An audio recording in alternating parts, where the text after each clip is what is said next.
Mbote, mbote, mbote bandeko. Ya solo bongo penza toye lisusu, toye kaka solo bongo. Lelo penza kosilisa mkanda na biso ya la balkanisation de la RDC. Barileki tosukaki na kapu na biso ya solo bongo pena ya mitano. Lelo tokobanda kapu na biso ya motoba. Bongo solo bongo pena tokosilisa yango lelo. Na yango wana esenge na ngai ete na milakise pa na bino ngai wa bino Zikoti Mayuma tembo ya mwanda. Mama na ngai azwa solo bongo pena na ituka ya Bwende. Tata na ngai azwa solo bongo na ituka ya Kindamba.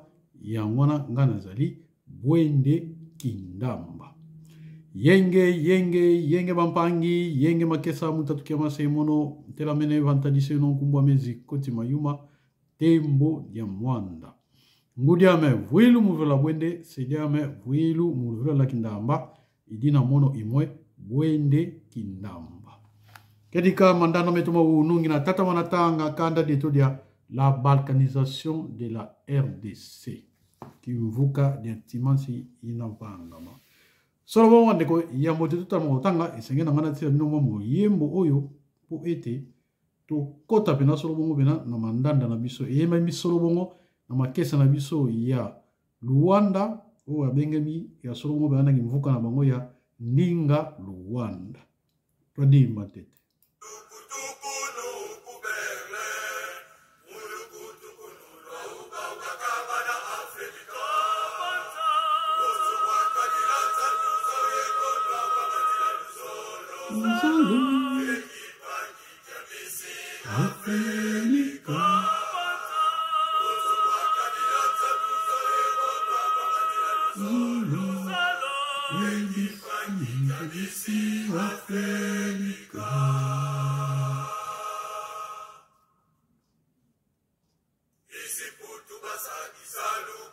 Penza bazo kolobela solo bongo ndenge bakabola biso na Berlin ndenge mindele bazo ka mokano ya kabola biso batunaki posa na biso te bango bazwa kaka mboka bakota na Berlin bazo kabola biso bayebi te biso ozalaki bandeko bakongo neso bazalaka bandeko te tozalaka bandeko kasi bakabola biso na liteni oyo boyebi misatu.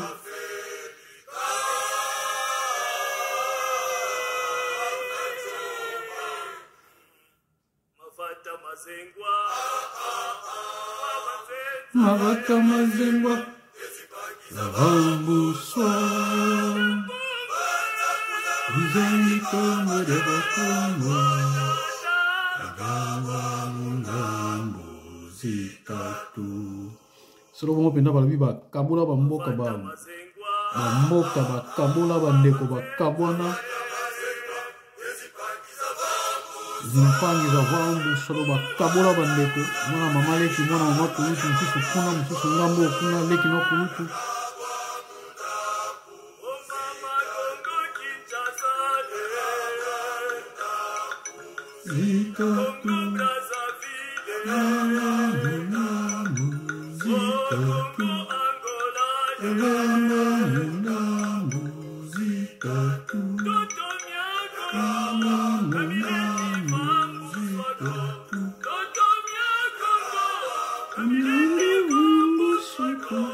Sobo bena ibali kodi da moyo la loi sacrée no babike toto miakongo kamaleni ni vambu soko toto miakongo itadi kabaso imbantinga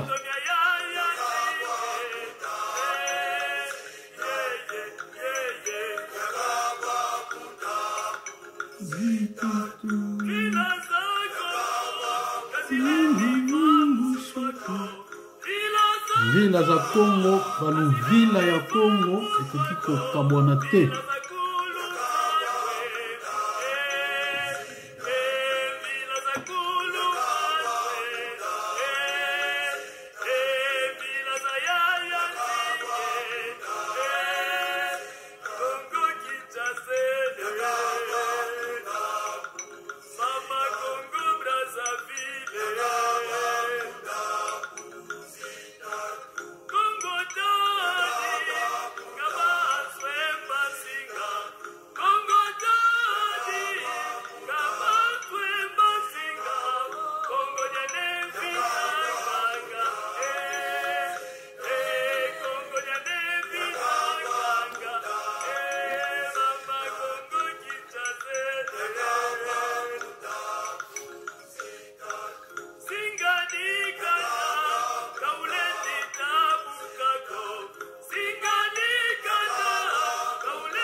Matondo, matondo, matondo, bambutay bayaya, matondo, matondo.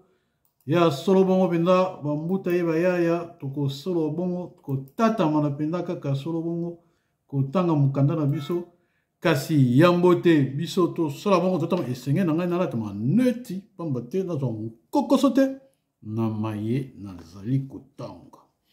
Maleleki ya solo bongo penda to suki na kapu na biso, ya mitano na nzela na biso, en tout cas na eteni na biso ya misato, bongo solo to sukaki, esika wapi na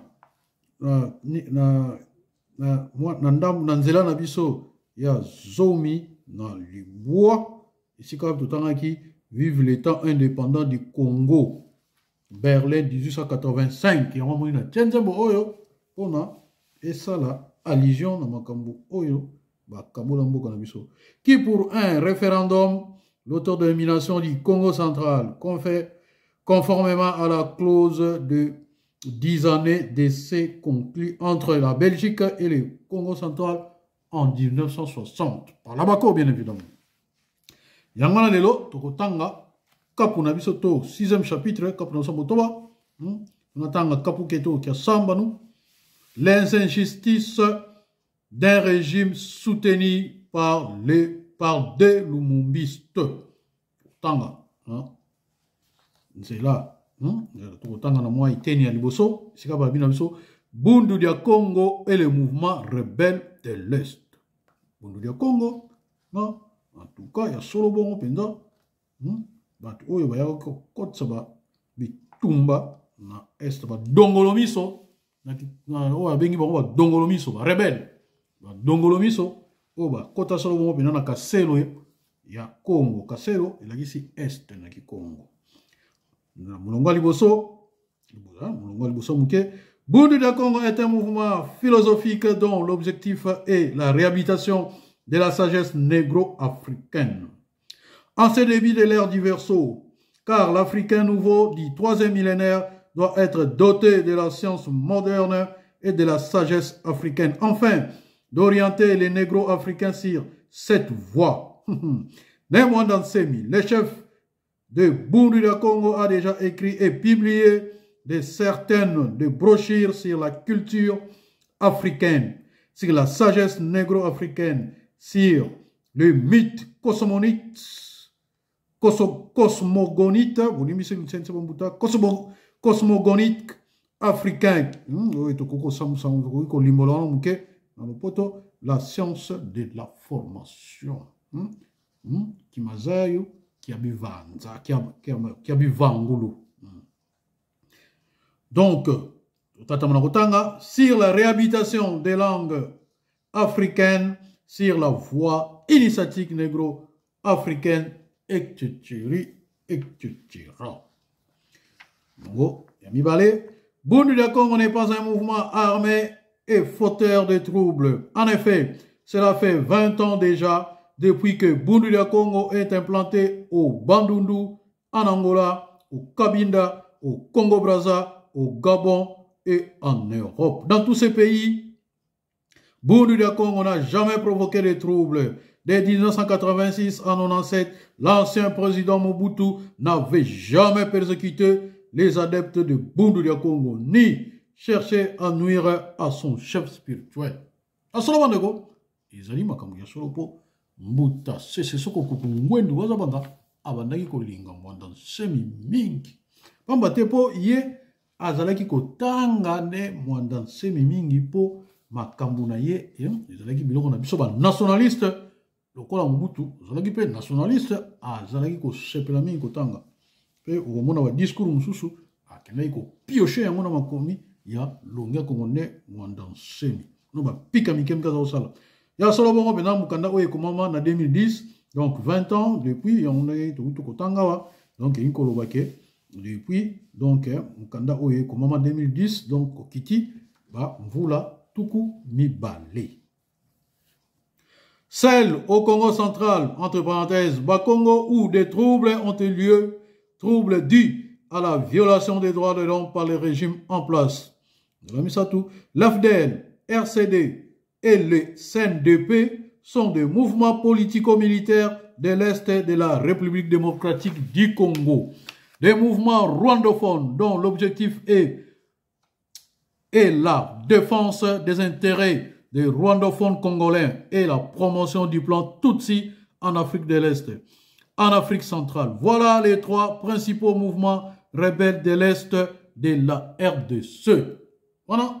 Totangi eteni ya boso, sikoto tokota na eteni na biso ya mibale bundu ya Congo et l'AFDL. Ya solo bango wa bandeko totangi awa donc awa na telemi mo muke on a yebisa bandeko na ngai o tozana bango wana bamboka mikili tango ekoki bandeko na biso tango ekoki po ete to banda kono kotonga bamboka na biso na yango na nalobaki na bino ke na kotanga la construction de Mbanzalemba kasi na moni lokola nazo kotanga mukanda oyo so na silisi esika oyo na tangi oyo la science pena de formation esenge na ngai na kotangela bino le Kikongo et l'enseignement.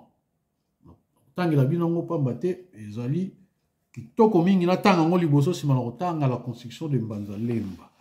Po tanga liboso l'enseignement après tanga la construction de Mbanzalemba po pamba te bandeko oyo tozali ana mboka wa mikili na mboka ya poto oyo esengeli na biso to banda kosombaka babiloko to sombi ba mabele to somba mabele kasi to banda kosombaka ba matériel na so mike eti babiloko ba concasseri wana ba machine ba poste à souder to za na ebele po biso to yaki awa pona ko ye ko landenge fumuki mbanga ba na so mayele ya mindele to kokite to zonga kuna to ke no vendre 10 ans 5 ans poto yeba ndenge to ko sala machine oyo e bono nika loso ndenge to ko sala machine to ko yiba to yiko sala yango te pendant 5 ans to ye ko laka yango to mettre yango à point non to ko somba kaka oyo ezali awa to ke kuna to ke ko sala yango biso moko ndenge ba chinois pe ba sala ndenge pe mindele ba kena ko yiba mayele ya ba japonais.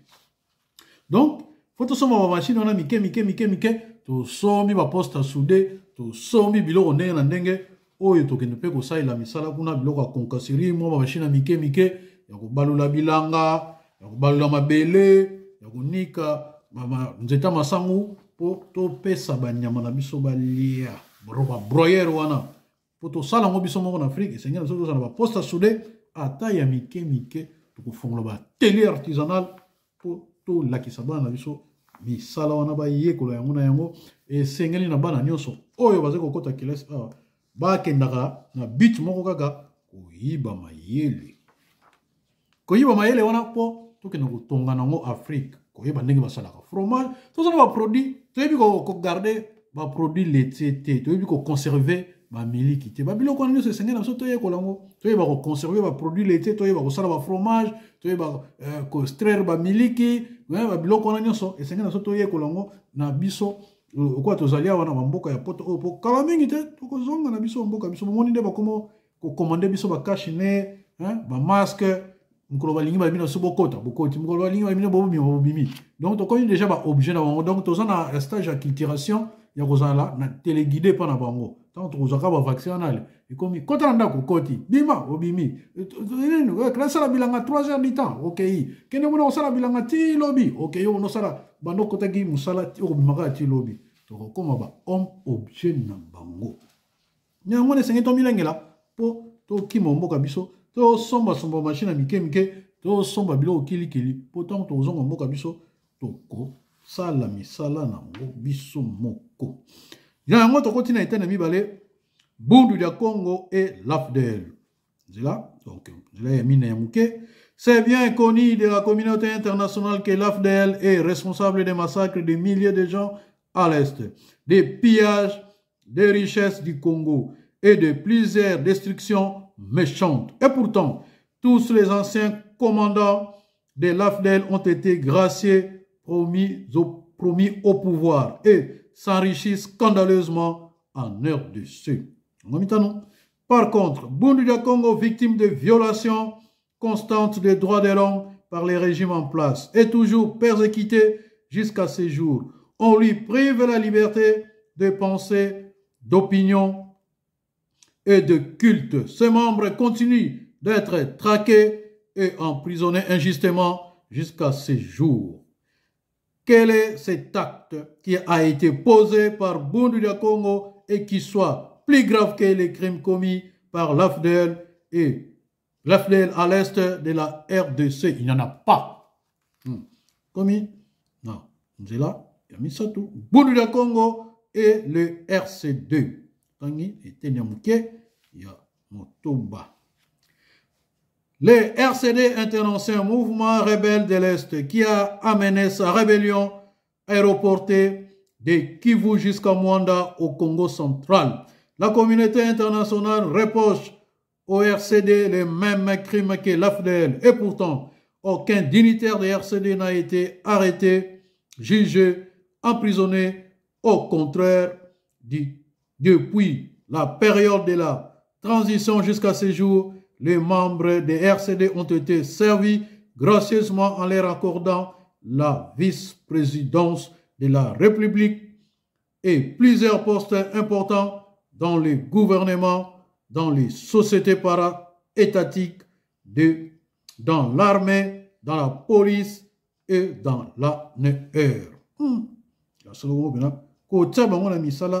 Kaka bongo, yamba benyango, donc société para-étatique. Ça va, on a mis ça là. Kaka bongo, le gars va parachuter, kaka ndengona, va zuba misala, va makambi belé. Et pourtant, bah, on est basé ko baby samboka na biso bandeko.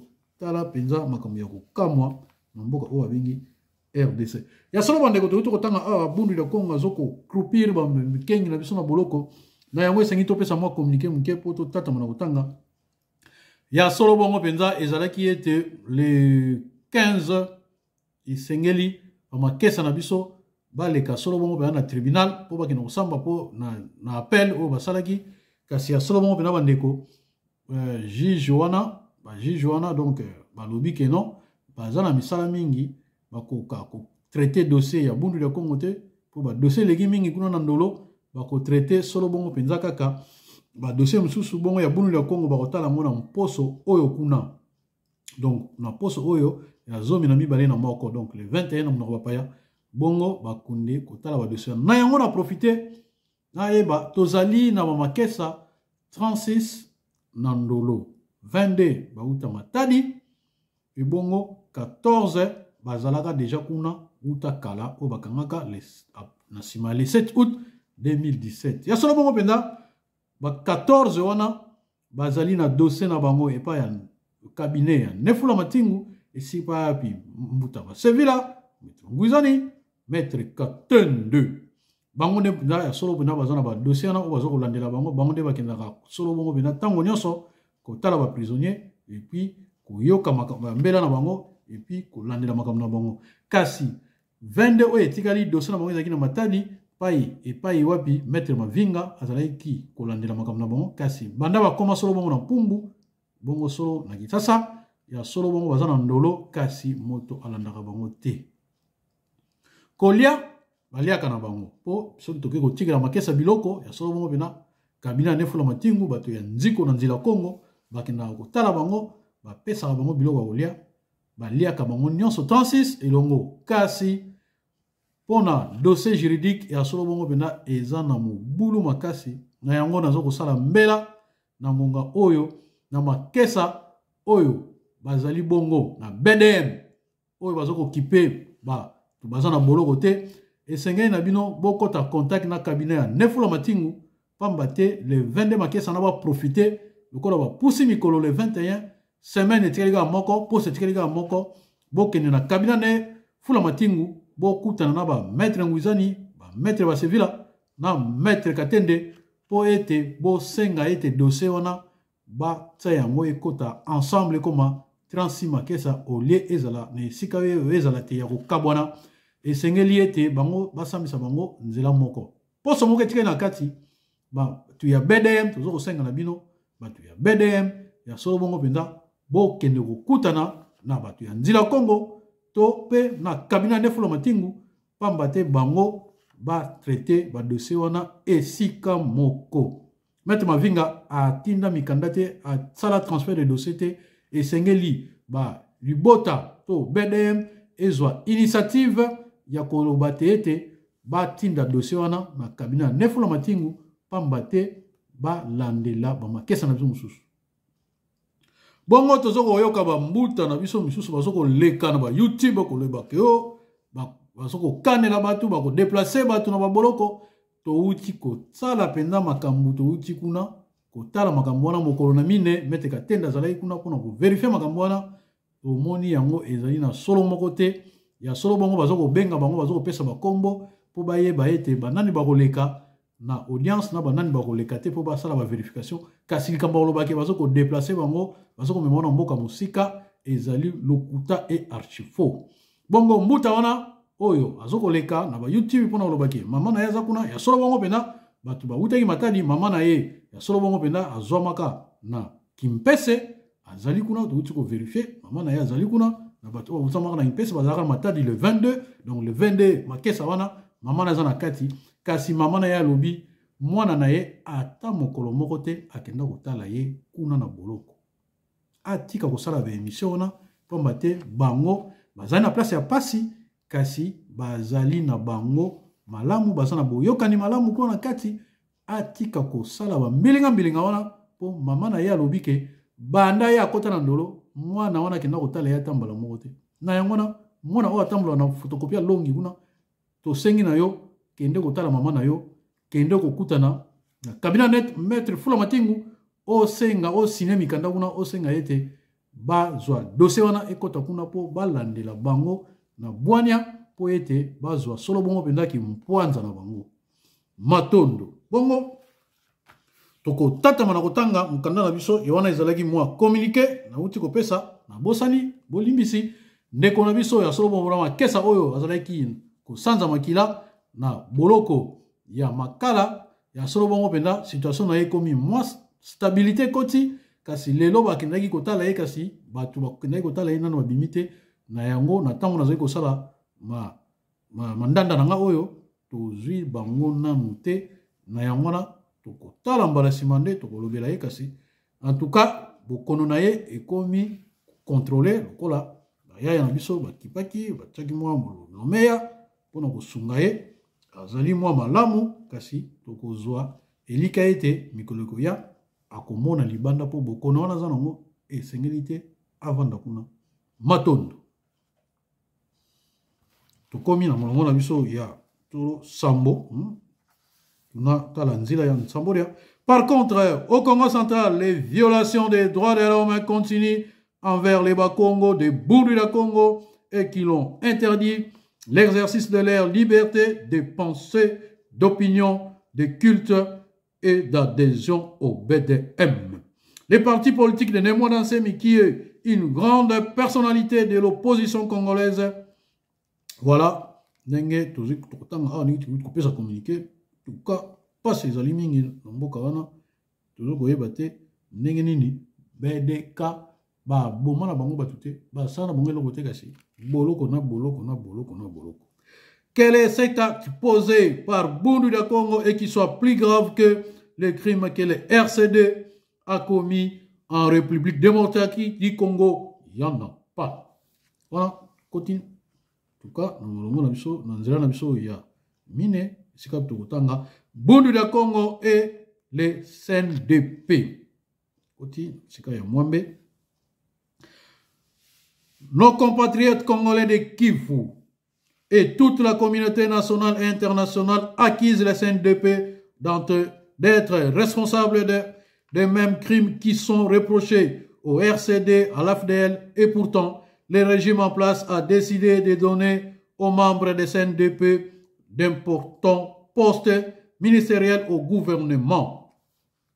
Des postes dans l'armée, dans la police, dans l'ANER et dans les sociétés para-étatiques. Les blessés du CNDP sont soignés aux frais du gouvernement et le régime en place a accordé gratuitement l'enregistrement du CNDP transformé en parti politique.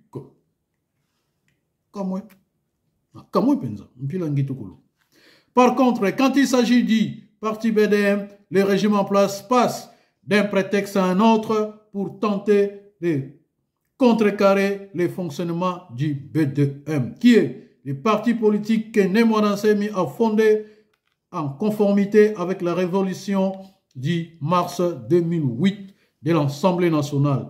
Quel est cet acte que le BDM naissant a déjà posé et qui soit plus grave que les crimes commis par CNDP dans ce pays? Il n'y en a pas. Les adeptes de Bundida Congo croupissent injustement dans les prisons. Pendant ce temps, les régimes en place refusent de livrer les responsables du CNDP à la justice internationale. Voilà. Comment pensa? Toton Zombi. Mulongo ya Zomina Moko. Après les massacres de 2007 et 2008, l'Assemblée nationale avait décidé d'organisation des tables rondes au Congo central et le dédommagement des adeptes de Bundida Congo et de tous les Congo, victimes de la barbarie de l'armée gouvernementale. Le régime en place a débloqué des millions de dollars pour organiser la table ronde de Kivu au profit des rwandophones. Par contre, la table ronde du Congo central pour résoudre les problèmes qui frustrent les Bas-Congo n'a jamais été organisée. Quel est cet acte posé par les Bas-Congo et qui soit plus grave que les crimes commis par les rwandophones à l'Est? Il n'y en a pas. Quel est cet acte posé par les pasteurs Koutino en prison à Makala, un Mukongo originaire de Luozi et qui soit plus grave que les crimes que la communauté internationale reproche au mouvement rwandophone de l'Est? Voilà Moutuna, ici quand on a vu Koutino, pas yao. Kotaka boloka monaka boali na boali kuna, tina bokonezo kai kuna, ma beni ni yasala. Poka kaloba? Kama penda. Molongo ya zomina misatu sikabi tulbina monongolo ya lopoto molongo ya 13. De Monansemi, le chef de Bundida Congo Intemu Congo originaire de Luozi, il est député national qui a obtenu le plus de voix aux dernières élections au Congo central. La loi congolaise dit que tout député a le droit d'exprimer son opinion pour tout sujet d'intérêt national. Et pourtant, chaque fois que Némoran Semi exprime son opinion dans son bulletin de liaison appelé Congolieto, ceux qui lisent ce bulletin sont persécutés, arrêtés, emprisonnés et malmenés au Congo central. Comme bon, senge nanga na mila mwa mai po na fungola mongongo.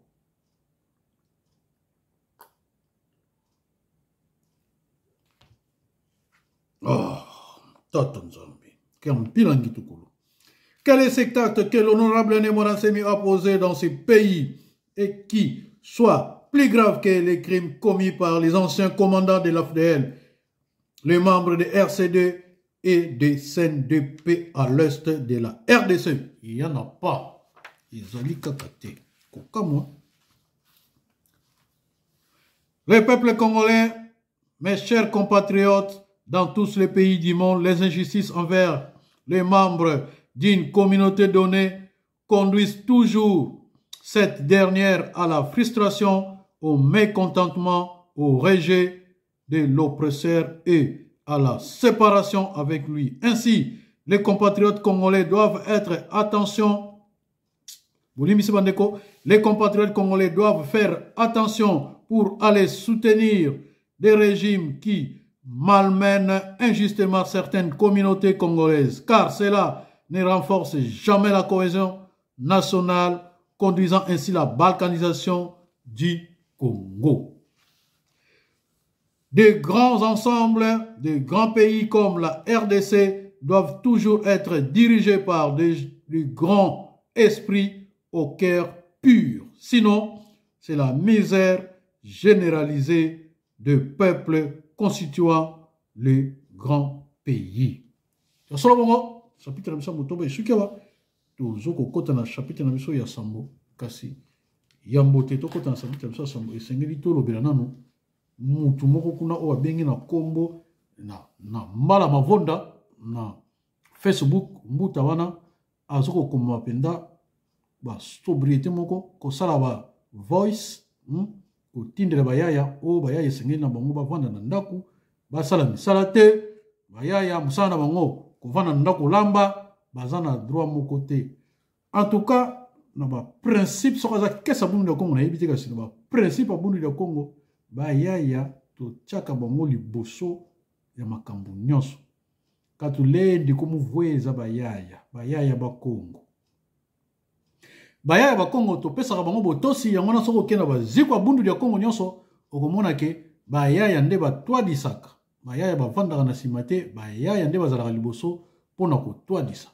En tout cas na mbala soki na mbala mavonda soki na mbala mavonda kombo ezokoloba yango pendake ozali mobomi ya solo esengeli na yo okota na conformité na mibeko ya bundu ya Kongo ya kofinga bayaya ya kotindela bango ba voice ya mabe ezanga ntina soki oza kesa bundu ya Kongo esengeli na yo okota na conformité na makambo etali bundu ya Kongo ozala na ndakisa boni okoki kokoma ba sobriété ya ndenge wana na bayaya bakongo azala kesa bundu ya Kongo azala kesa bundu ya Kongo te bayaya tufetu kubovoa luzitu bayaya zitisa bayaya yango wana mbala mavonda tolobi na yo ete tosa bayaya po bayaya bazali basi pai yo outa na sama kolo na bango pai batiaka bakushi wana yo lobeli batiaka bakushi wana esika yo outa alors tosengi na yo luzitu mpona bayaya na biso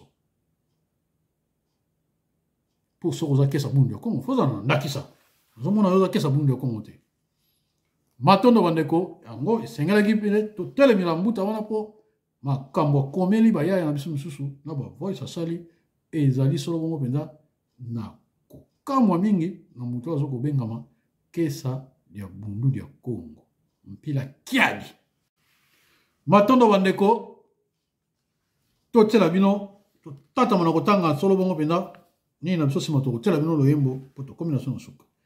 Chapitre 7 kapu ya nsambo ya tongo bongo tokotala bina kapu na biso ya sambo l'unité et l'autonomie.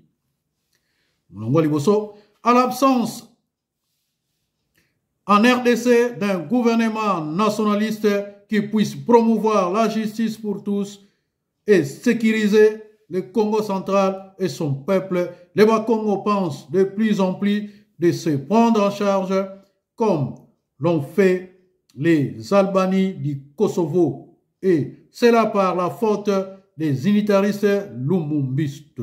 Ainsi, le peuple Congo réaffirme son droit à l'autodétermination et son désir de faire partie d'un grand ensemble regroupant les 7 pays nationaux de la RDC dans un marché commun de l'Afrique centrale qui évoluera comme l'actuelle Union européenne vers une plus grande intégration au fur et à mesure que la maturité politique et spirituelle des dirigeants nationaux de l'Afrique centrale augmenteront. Car les problèmes fondamentaux de la RDC est le suivant. Un pays trop grand entre les mains d'une classe politique médiocre, inexpérimentée et vicieuse. D'où la nécessité de promouvoir en RDC l'idée des États autonomes de dimension moyenne, unis au sommet, un même marché commun dont la devise est l'unité dans la diversité et l'autonomie de la diversité. Le problème de la RDC est donc un problème d'hommes, de gestionnaires et des systèmes de gestion d'un sous-continent. Entre parenthèses, la RDC. Donc, comme ça, on a comme Canada, on a l'élo. Et c'est le du même auteur, en français, commis l'authenticité de la religion, les réalisations nos langues africaines. Voici les Mounoukoutouba, les statues de Bouni de Congo en français. Et Kei, l'œuvre de Nakia Swama, construit le Songololo. Et et Kosuka, la balkanisation du RDC. C'est le Congo. Si Manango, côté na Congo, Malongi Maminu, Kimpanza, Toyota Minsiku, et Fumu Yisu ya Bibila, Yaba Yuda.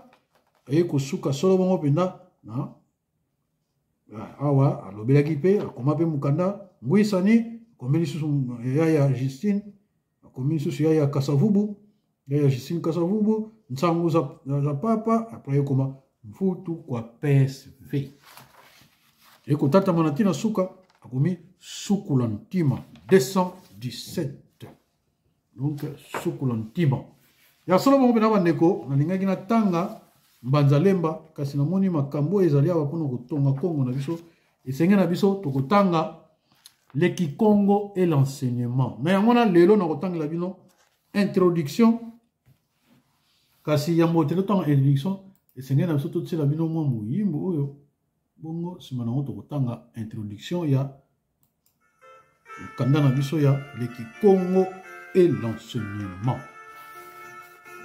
matumba.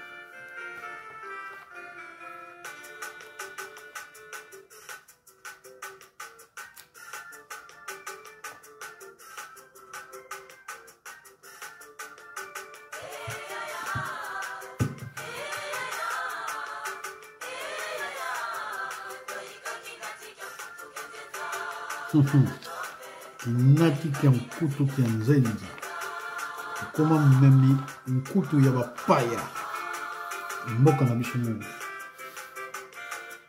mkutu ezali sac na français koma komemi na bapaya sac nikolo bake to koma bana misala ya bapaya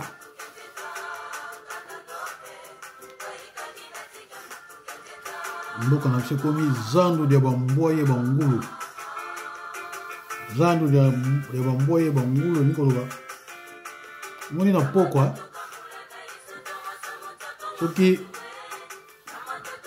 zando esili okomona bamboa bangulu basoso bake koyingela bato mona mboa ake kobenga ake koswa soso mona ngulu ake koswa mboa bakomi koswa na kuna na kati kowela bareste mona RDC nami konzando de bamboye bangulu tala ne babundani na parlement kuna zolo bamoko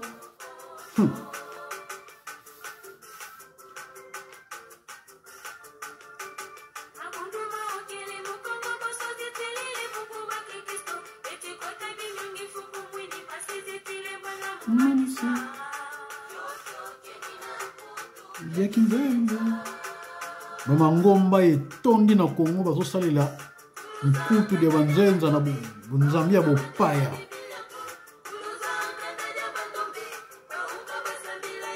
na sauveur na biso babikisi na biso bamvuluzi na biso basalela mangomba bapaya te kasi tala ndenge babongisa biso batonga bamboka na biso ya mbote mindela ya batongaka bamboka na biso kasi basimbaka bible te ndenge bazo koyemba na muyimbo oyo bayaya na biso bena zulu bana kisantu yenge keno makesa mansilulu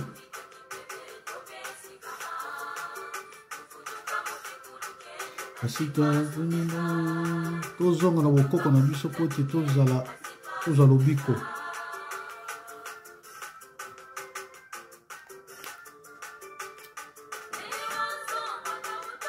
elamba ya kodefa ebongisaka mabina te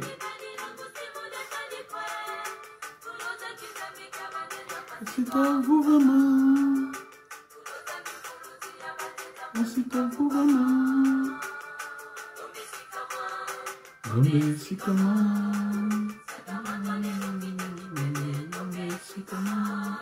moto moindo esenge na yo lamuka tozongela bokoko ba biso po tozala lobiko.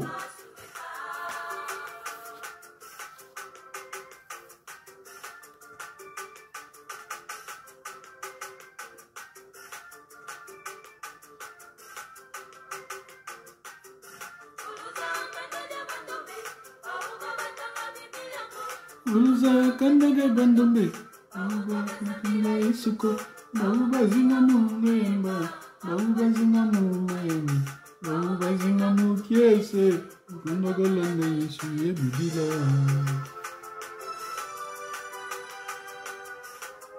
Matondo bandeko, matondo. To suki awa pona lelo tokotata mana kotango landa moyembo na biso, loyembo na biso. Soki to sisi kotanga introduction ya le Kikongo et l'enseignement. Donc na Kikongo bengengo koto solo introduction. À la fin de leurs études dans l'ancienne Égypte, les anciens étudiants grecs rentrent chez eux où ils allaient traduire dans leur langue maternelle tout ce qu'ils avaient appris en Égypte. Aujourd'hui encore, les Occidentaux qui vont en voyage d'études au Japon rentrent chez eux et s'empressent de traduire dans leur langue occidentale ce qu'ils ont appris au Japon. L'inversement, tout ce qu'ils apprennent de l'étranger, les Japonais les traduisent dans leur langue japonaise. L'homme négro-africain, lui, devient fanatique de langue étrangère qu'il l'a apprise et utilisé à l'école. C'est honteux.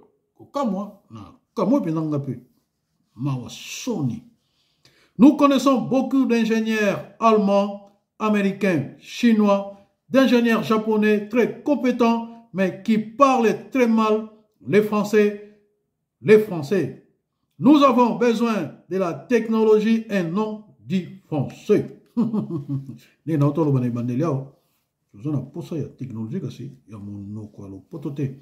Ou du portugais qui ne sont que de simples langues au même titre que les Kikongo, les Swahili, les Lomongo, les Zulu, les Wolof, etc.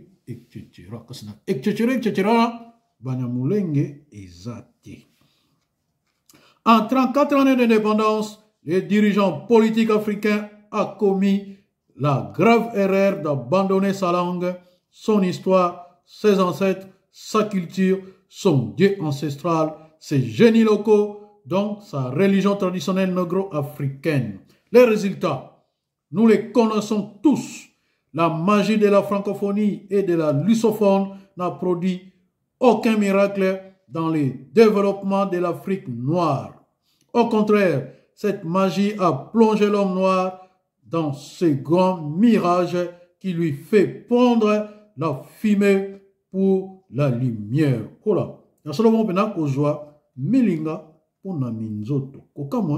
L'endormant ainsi dans les utopies qui renforcent l'aliénation mentale et la domination étrangère négro-africaine. Réveillez-vous, c'est l'heure du changement en Afrique. Tout doit changer et le changement doit commencer par la réhabilitation de nos langues ancestrales à l'école, dans l'enseignement. Voilà. Solo bongo pena bande kona biso. Uti solo bongo pena ko tonga. Oye solo bongo pena le Kikongo. Introduction ya le Kikongo et l'enseignement. Toko tanga o mikolo ezali koya, eza nango mingi te. Ensuite toko tanga o mbala mi bale to mbala misatu. Surtout silisa onde to kei na construction ya Mbanza Lemba. To landela moi organisation oyo po mateya oyo so ekoti batu bazima yele ndenge bakina kotongela Mbanza Lemba.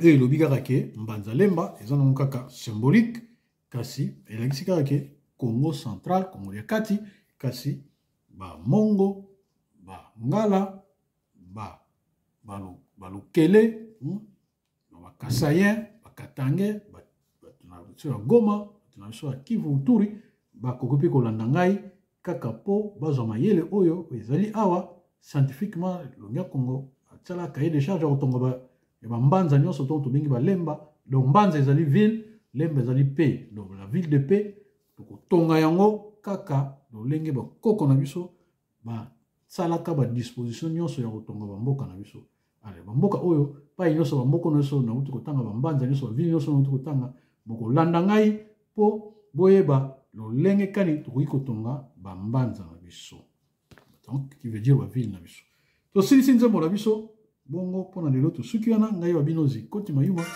tembo lya mwanda mosala kone muyenge bakulu mwana wa yeno Zikoti Mayuma tembo ya mwanda yoyo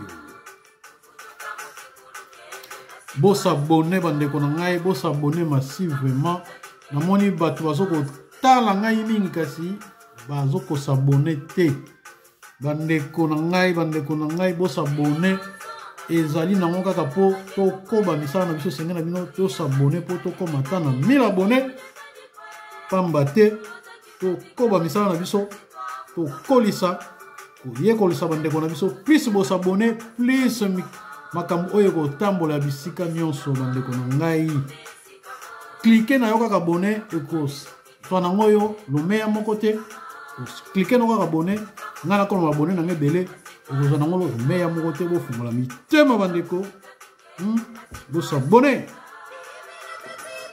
lusonama lizimpangizame lusonama matondo yoyo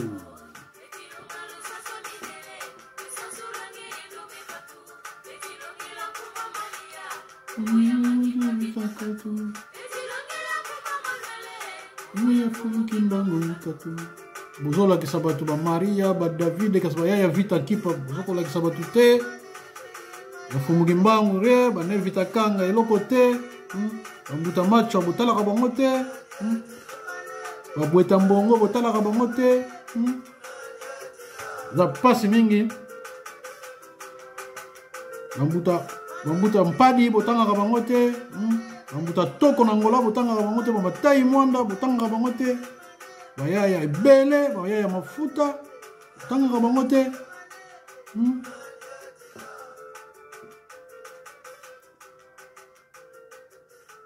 yoyo